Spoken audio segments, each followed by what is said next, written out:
Ladies and gentlemen, welcome. We got another game here in the top right. This is a pretty high level game. In the top right, we've got Groovy Man showing some love to his opponent, facing off against the blue Protoss player in the southwest, Puck.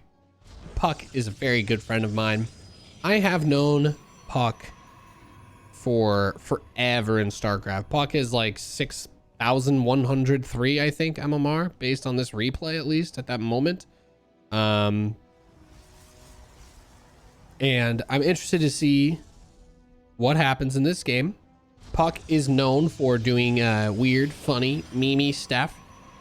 And that is one of the big reasons why I do like watching him play. Puck has always been one of the more creative players. Puck has always been one of the more interesting players. I think Puck's biggest weakness career-wise has pretty much just been, I think, a matchup weakness versus Terran, but also, you know, Puck plays with a lot of heart, and sometimes that can be a detriment. The tilt can happen. So this looks like it's going to be a fake 1-Rax expand. And I'm going to guess that he's going to build a tech lab on this barracks and do like a soft concussive shell rush. Like a little cheeky concussive shell rush. Like a little 2-Rax. Probably build a reactor immediately or a Marauder. Or he's going to go for the Reaper as the start. Okay, that's fine. Actually didn't even think about that. The proxied barracks was the first one. And it's another Reaper. Really? Reapers against Toss like this? I would have thought Marauders would be the play. Marauders with concussive shell early on in low numbers are absolutely fantastic. Only problem is you can't heal them. It's impossible to heal the Marauders if you try to rush them with that. So the Reapers do have a little bit more longevity. They could definitely catch Protoss off by surprise. If the Cybernetics core finishes and you immediately drop tech instead of like chronoing out a Stalker or Adept, you're in a lot of trouble. And the funny thing about Reapers, they're not really known for their range or their damage, but they can bully Adepts pretty effectively. Actually, Puck, he's not even started Warp Gate yet. He's just chronoing this Adept out, and then I wonder what he's going to do next. More Reapers are being built. Yeah, he starts a Stargate before he starts Warp Gate, and now that does make me a little bit worried, because I do think one Adept is going to struggle against this. He's going to be going up against 5 Reapers, and if this Adept is out on the field, well, that is just not going to be very bueno. So Puck getting probes, burning the Chrono Boost on the Nexus, both Nexi. And second Adept is going to come out, but this Adept is just going to walk straight into a wall. Maybe, I guess Puck should be able to delay the command center of Groovy Man. But Groovy Man, and now he's just going to send that barracks home. He's going to have 5 Reapers, and there's not really anything here to deal with them. One Adept is not going to be enough. A second Adept could help. The Oracle will be huge, but oh no, Puck starts a Phoenix, and the Reapers are going to show up into the main base right as the Adept shades away. No, so he's got an Adept inside of his base. This one's going to immediately get surrounded by SCVs. He is shading out, so that's nice. This one is going to be running home. Meanwhile, the probes, they are not having a good time with these Reapers at all. We have 16 probes killed so far and counting. And Puck is just riding the struggle bus here. A very standard opening from Puck, but the danger of Terran proxies in 2020 is still very real.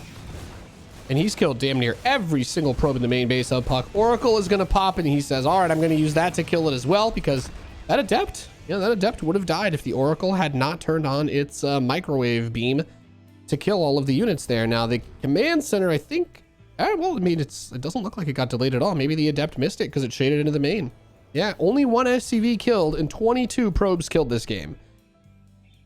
That's tough. Protoss, based on the way that StarCraft 2 works, Protoss will usually get their natural much faster than the Terran, and they'll also saturate it much more quickly. But it is still very difficult to put yourself into a position where you're not going to be super far behind. Even as a Terran in this situation, you have to be careful, because you're pretty much done doing anything now until you have Stim and Medivacs, and that's a big part about it. Oh, look at this. He's just going to throw 2 extra racks tucked in back there. Now the Stim pack upgrade is going to start. And this is fine, right? He's got plenty of Marines. I think this is the Brood War Marine skin. You want a piece of me, boy? I do love seeing those. But Puck is pretty good. So I'm gonna hold out some hope, hold out some faith, try to see. He's gonna work on these unbuildable plates. I would really like to know what the lore is behind unbuildable plates. Does anybody else agree with me? These are the big questions that I have. These are the big questions. These are the things that absolutely blow my mind. Did you guys know supply depots take 21 seconds and pylons and overlords only take 18 seconds? That's right. Hashtag equality now. Oracles are going to come into the natural. These guys recently did get patched to actually fix their bad AI. So Oracles had a really bugged out AI and they actually did not work for a month or so after BlizzCon, after the BlizzCon patch. But now Oracles did get patched. They function again. So great amount of damage being dealt back. Puck gets himself 9 SCVs in that little fight. Groovy Man sends these Marines out with nothing else. No support, no medevacs, no combat shield. They're just going to have stim. Combat shield will be pretty close to finishing during the fight. But it looks like he's just trying to pull a fast one on him. He's just trying to get his units right up in there. And, oh, no, he turns around. You know what? I mean, it could work, but I think with the 3 Oracles and lack of combat shields, Puck should be fine. Since Puck brought the Oracles home, yeah, he would be totally fine here. We've got a nice little game going for ourselves, folks. We've got a nice little game. I think robotics bay is being built. I think the thing that I usually worry about here is like whether you get the Twilight Council, because you are going to want a little bit more mobility in a different way. This is a massive move out from Groovy Man. Tons of Marines. SCVs are being pulled. And the Oracles, unaware. He doesn't have anything at the tower. He's just going to go to the natural and see no workers. He sees the supply drop to depot. But yeah, you're like, oh, there's no workers here. What's going on? Come on.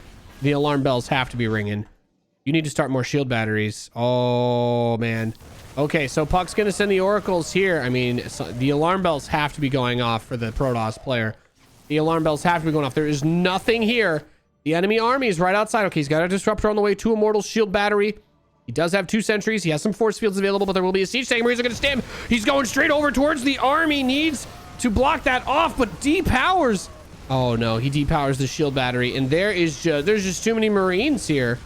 Unfortunately, that disruptor is going to be just too late. GG is called. Groovy Man takes the match win against Puck.